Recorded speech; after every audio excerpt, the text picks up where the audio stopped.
Now, you might not believe this claim at first, but allow me the opportunity to convince you otherwise. So there is a general sentiment in society, backed up by some research, that intelligence and happiness are inversely correlated with each other. That is, the smarter you are, the unhappier you tend to be. And you know what? There is some truth to this. Like, some people are just too dumb to understand that certain problems exist. And this ignorance lends their subjective experience a kind of guardianship. That said, I wouldn't go so far as to argue that ignorance is bliss, as the inability to understand that certain problems exist doesn't indefinitely protect you from the consequences of those problems in reality, and the consequences of those problems can produce a great deal of suffering that might have been avoided with a little bit more intelligence. So let's not go crazy here. It's probably also fair to say that the more intelligent you are, the harder it might be to fit in socially, as our structures and institutions are typically designed for a person of, at most, average intelligence. It's hard to be smarter, like actually smarter, than the people in charge. And it's hard to be smarter, like actually smarter, than the people around you. And this can cause intelligent people to feel lonely and unfulfilled. I think all this can be true, but, and I want to say this with as much clarity and kindness as I can muster, I think this is true because such people are intelligent, but not that intelligent. Like, they might be above average, but not necessarily brilliant. Allow me to explain. Different people have different definitions of intelligence. To my mind, intelligence has little to do with your grade point average or academic pedigree. Like, I met a lot of mediocre minds in grad school. My definition of intelligence is that it is the general ability to solve problems. Like, you are intelligent in direct proportion to the difficulty and complexity of the problems you can solve. Which means that if you're smart enough to see a problem, but you're not smart enough to solve a problem, then you're not that smart, right? The issue is that people have been brainwashed by decades of education to believe that intelligence is primarily defined by the difficulty and... I kind of don't agree with his definition of intelligence, because by that definition, the most intelligent people are just the richest ones, the most successful ones. And that's not the classical definition of intelligence. It's because he's including different sort of characteristics that are essential for becoming successful, and he's conflating that with intelligence, right? Smart academic people who aren't that rich, right? Who are maybe lonely. Mm-hmm. Does that mean that they are not intelligent? I mean, they are intelligent in the classical sense of intelligence, right? But they're not successful in life. They're unhappy, and unhappiness or happiness should also not be conflated with intelligence. I mean, sure, if it's the primary, if it's the main metric to measure success in life, happiness, then these people are unsuccessful, but you cannot say that they're unintelligent. So I know exactly what he's going to say, and I sort of I get what he means, but I don't agree that we should view intelligence, because what else do you leave these people who are smart but miserable, unsuccessful, because there are loads of them, and you're gonna even call them dumb now. I mean, it's just a bit mean, you know what I mean? Maybe with some more, and then we'll see which his actual point is. I think he's addressing that in the later half of the video. Oh, okay. Wouldn't consider a person intelligent if he were to prioritize solving a math problem, no matter how complex, over and above, say, earning a living. This is because common sense kind of dictates that it's not smart to prioritize the solution of a lesser problem over a greater one. So, what's the greatest problem that the vast majority of us will ever have to solve? Easy. How to live a happy, meaningful life. But this can't be that easy. I mean, just look around, or else more people would be living that way. And if this is the greatest problem that most of us have to solve, and intelligence is related to the difficulty and complexity of the problems it can solve, then any person who cannot live a happy, meaningful life, or any person who can, but chooses to prioritize the solution of a lesser problem over a greater one, can't be that smart. This is why I can say with confidence that the smartest people are happy. They have clearly understood where their happiness lies in the hierarchy of problems, and they have successfully applied their intelligence towards its solution. Okay, yeah. Let's tear his argument apart then, because because if we he is a very persuasive man. He is, yeah. He is very good at building up a convincing argument. And first he laid down the premise. The premise is like, for everyone, the biggest problem to solve in life is how to be happy. And that's the problem you need to attack with your utmost intelligence, muster up all your mental capacity to solve that problem.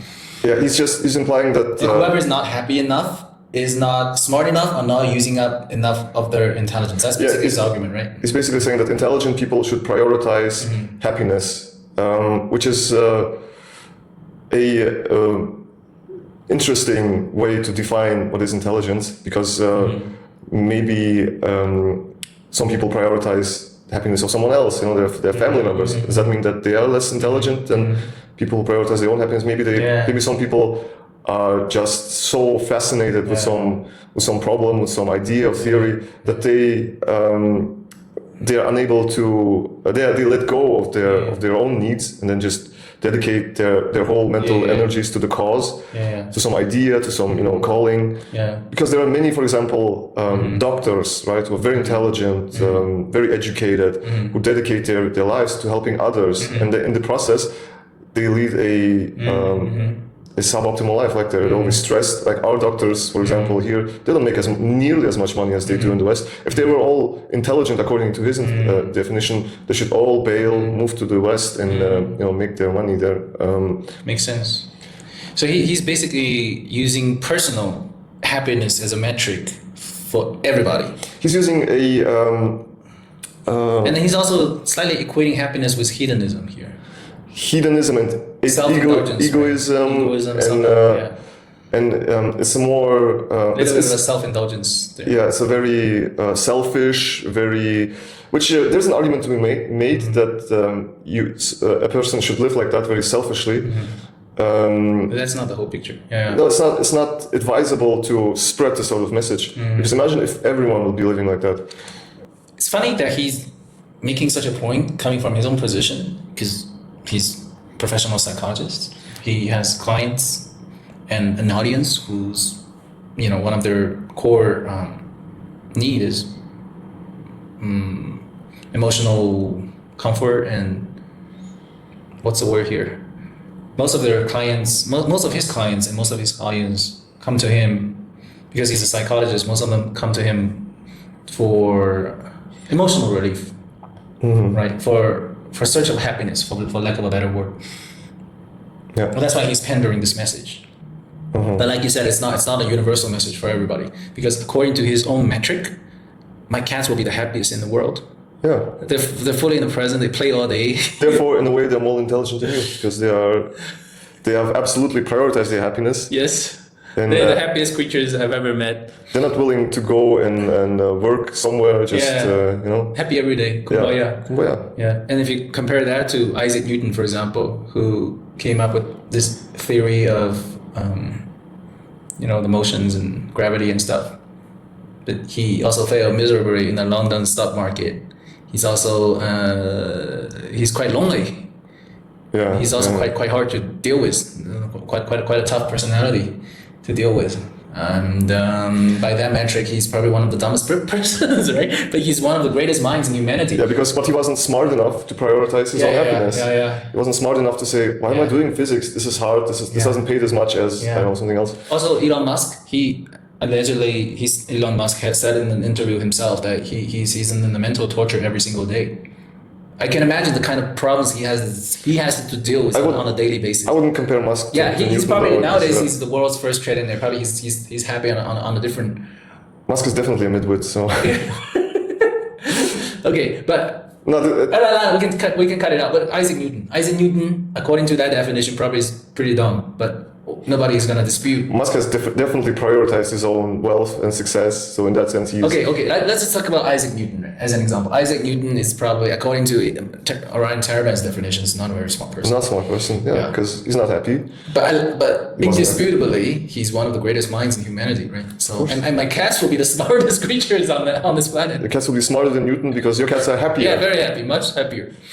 Yeah, just for this within the context of this argument, assuming that he was unhappy. Yeah. So we should all say, right, because my cats somehow have figured out a way to I mean, they roam around. They have like what 150 square meters, their own place. They have a servant. They have a playmate each other. You know, They have financial freedom. Financial freedom and Food they have 24/7. passive income. Food and water 24/7 access. Yeah, they have a good dental, good medical insurance, and yeah. What more can they ask? Right? What can they ask? Yeah. Although you did neuter them, that was the end of the bargain. Yeah. So, but they don't. It doesn't deduce anything from their happiness. They don't even fear that. They don't even feel anything about it. what happens if they? You cannot neuter them once they reach puberty, right? You have to neuter them before, or you can neuter them Once after. they're 6 months old, at the cusp of puberty, at the cusp of getting sexually mature. That's the time you. What if they get mature and you neuter them afterwards? Will they be like mentally damaged?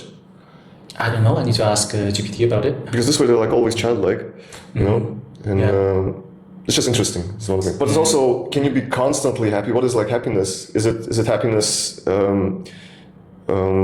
How long does the sense of happiness last? Where do you sense it? Like, do you like currently? Do you feel the sense of happiness, or is the sense of happiness a fleeting elation, or is it perceived retroactively? Yeah. Where you think, oh. The last 2-3 months or whatever, I didn't have any problems or whatnot, and good income, or like I've been very happy with my girlfriend. Yeah, I'm happy. Like, is that? Yeah. But in this sense, in the moment, do you perceive? There's no sense in the moment of happiness. I think it's just happiness is a very perceptual thing, and it's a very how shall I say? It just takes. A more philosophical approach towards happiness, because you can be happy in a lot of circumstances. It's just a matter of being in the moment. It's all a matter of being able to shut off. We always come back to this. I'm always fascinated, but we always come back to this. That it's always being able to compartmentalize, right? You don't worry about things that you cannot change, right? This is a Buddhist saying, right? If something can be changed, then why worry about it? And if it cannot be changed, then why worry about it? You know. Well, let's come back to this. Wow, that's cool. That's cool.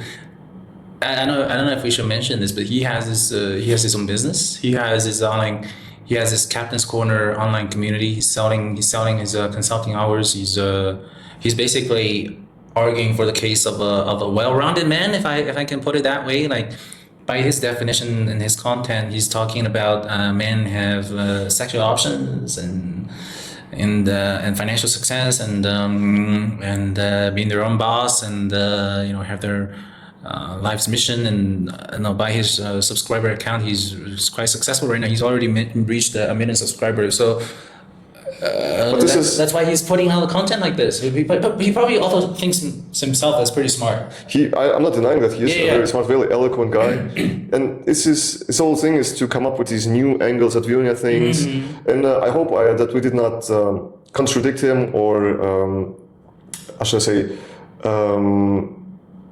We're trying to refining his argument. We're not completely butting heads with him. Yeah, we're not trying to butting heads just for the sake of butting heads. I hope that we came with a genuine angle, because I do agree with him in some sense that we all should prioritize happiness, but it doesn't mean that you are more intelligent, or we should define intelligence by that. Even if we use his own definition, like he thinks the greatest problem in everybody's life is to achieve their happiness. Even if we use that definition, right? We can also poke holes, because if we're completely selfish creatures, then the greatest goal in our own personal lives is to achieve the utmost personal happiness. But we are also members of a greater species. So sometimes, like, those great minds, what they're doing is they're also helping to elevate the greater happiness of this entire planet, of this greater species. Yeah, we need people like Newton to... Yeah, so in that way, if they're helping to elevate the happiness of this entire species, they are also very intelligent. Yeah, by his own definition, they're super intelligent. They're super intelligent because they're net contributor to the happiness of all. We have light, electricity, we have internet, and everything precisely because of these minds. If they're solely focused on their individual happiness, we'd be doomed. Yeah, so, but it's also that they may have sacrificed their own happiness that was the cost of it, but. They may not have prioritized their own individual happiness much. I think the people who are like these major scientists, they all derive a sense of happiness from a different place, from a more egoistic, from a more vanity perspective. It's more that I'm so intelligent. I'm mentioned in You think this. so? I think a large proportion of them do so, but that's a good thing, you know. They don't go for like the immediate gratification, the immediate sense of happiness, where they are unbothered, where they are willing to do the work. And derive a sense of happiness, and it's kudos to them, I say. Maybe they also get it from a sense of the greater happiness for humanity. I don't think that's maybe it's a small percentage of them might. I mean, some people do definitely, but in order to be successful at these things, they must have a lot of passion, and it's a lot of times driven by an egoistic sense or the need for recognition. For recognition, it's a need to. They compensate for something, you know. Maybe because it is quite unnatural to dedicate yourself for something so abstract, you know. And it is more natural to be like the Africans. It is more natural for humans to be calm, to live in the present, not to worry. That is more natural. Like East Asians, I'm not saying that they are unnatural, but they're just they consume too much omega-3s. I think they have too many neurons for their own good. You know what I mean? A little segue. You're a Central Asian. So what's a Central Asian perspective on this? Central Asian perspective is a nice middle ground. Because we are we prioritize family, calm life, steady life, and yet we are capable to do what some of the East Asian stuff. Yeah, we are definitely capable of doing that as well. So you're the perfect. Yeah, because we have a good culture of we're not lazy, but we are, you know, we've been pastoral people. We've been animal husbandry was our business, okay? And it doesn't take a lot of brain cells, doesn't take a lot of IQ to raise cattle. We're just there over there. That's why we have such a huge oral literature, because we didn't write anything down. It was just everything was passed down orally as well.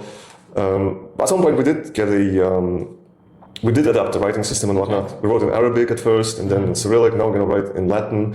So we are very adaptive in that sense. So it's because it's not very comfortable to live in the West or in the East Asia. I think because they are also driven. They're also dedicated to work. I think I'd be even more comfortable living in Africa than I would be living in say Beijing or Seoul. And I think this is a more natural way to live. You know. But we definitely need people who contribute. We definitely need people who do the work, hard work, so that everyone can profit. Maybe this is getting a bit simplistic, you know. This is a very simplistic way to view at this thing. And slightly controversial. Slightly controversial, very simplistic, very one-sided, because there are so many factors. We're inviting discussion into this regard. Yeah, we're creating some controversy. We're not even considering all of the other factors that are involved in all this. You know, it's just purely within the scope of this argument.